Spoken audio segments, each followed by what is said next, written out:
सभी को good afternoon और नए साल की हार्दिक शुभकामनाएं। आज हम स्टार्ट कर रहे हैं ओम्स लॉ। ओम्स लॉ के बारे में पढ़ेंगे हम। ये 10th क्लास का टॉपिक है और 12th क्लास दोनों क्लासों का टॉपिक है ये। ओम्स लॉ क्या होता है? आपने मेरे पीछे वाले वीडियो देखे होंगे दोनों में। हमने उसमें क्या क्या पढ़ा था? देखिए, हमने उसमें पढ़ा था पोटेंशियल डिफरेंस के बारे में पढ़ लिया सारा, और करंट के बारे में पढ़ लिया।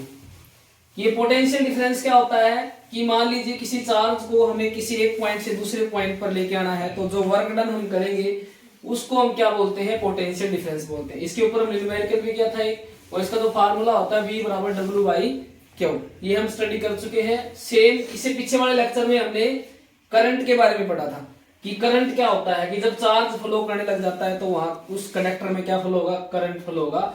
ओम्स लॉ ने क्या किया है? इन दोनों के बीच में रिलेशन दिया है।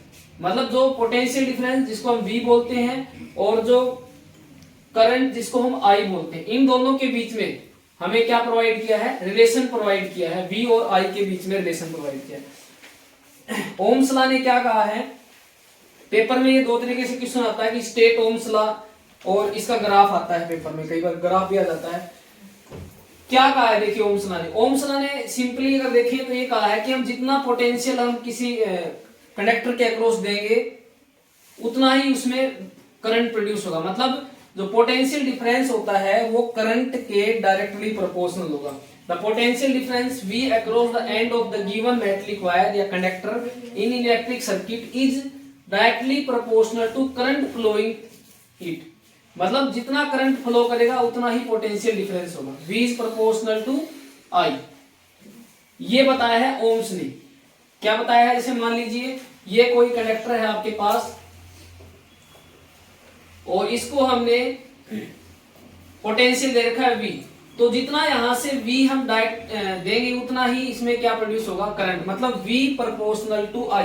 इसको मैथमेटिकली हम ऐसे लिखेंगे, V प्रोपोर्शनल टू I। और आपको पता है जैसे ही प्रोपोर्शनलिटी का निशान अगर हम यहां से हटाते हैं तो V is equal to IR। और ये जो R होता है, R क्या है? इसको वैसे तो कांस्टेंट बोलते हैं, लेकिन अब इलेक्ट्रॉनिक्स में इस R को बोला जाता है रेजिस्टेंस। क्या बोलते हैं? रेजिस्टेंस। ठीक है, इसको क्या बोलते हैं? रेजिस्टेंस। अभी एक नई टर्म आ गई आपके सामने, देखिए V प्रोपोर्शनल टू I। ठीक है, अब हम इसको ऐसे भी लिख सकते हैं, V बटे I is equal to R। R mean एक कांस्टेंट। ये भी ओम्स लॉ होता है। ओम्स लॉ का एक और अगर लिखना चाहें तो आप ये भी लिख सकते हैं, ratio of the potential difference to the current is constant, that is R। ठीक है, इस R को क्या बोलते हैं? रेजिस्टेंस। अब देखिए, अगर आपको बोले ग्राफ बनाना, ये इसका ग्राफ है। यहां पर ये देखिए, पहले ग्राफ में हमने ये एक्स एक्सिस और वाई एक्सिस दोनों ले ली। इस पर हमने लिया है पोटेंशियल और इस पर हमने लिया है करंट।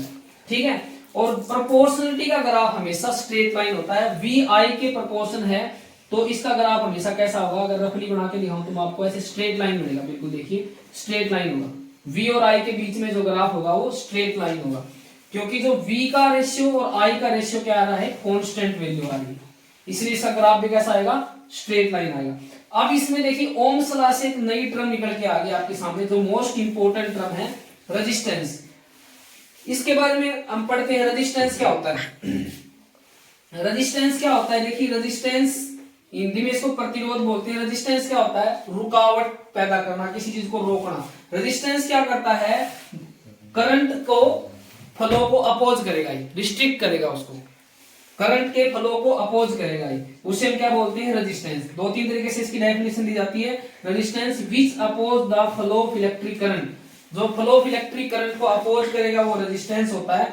ठीक है, या रिस्ट्रिक्ट करेगा वो रेजिस्टेंस होता है। और रेजिस्टेंस की जो SI यूनिट होती है वो क्या होती है? ओम। क्या होती है? ओम। रेजिस्टेंस की SI यूनिट ओम होती है। तो देखिए, हमने ओम्स लॉ में से, ओम्स लॉ दोबारा से मैं एक बार बता देता हूं आपको। ओम्स लॉ में क्या होता है कि एक V और I के बीच में रिलेशन बताता है। What is V? Potential difference, I electric current. क्या कहता है कि जो V होगा वो I के डायरेक्टली प्रोपोर्शनल होता है। ठीक है, V क्या होता है? I के डायरेक्टली प्रोपोर्शनल। और जैसे ही प्रोपोर्शनलिटी का निशान हटाते हैं, यहाँ पर क्या लगता है? R। R यहाँ पर रेजिस्टेंस है।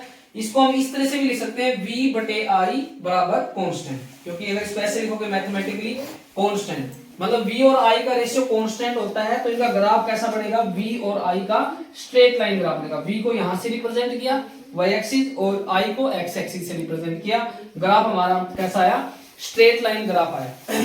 इससे अपने पास एक नई टर्म निकल के आ गई रेजिस्टेंस, और वो रेजिस्टेंस क्या होता है मैंने आपको बताया, जो करंट को किसी भी सर्किट में करंट को अपोज करेगा, रिस्ट्रिक्ट करेगा, वो रेजिस्टेंस होता है।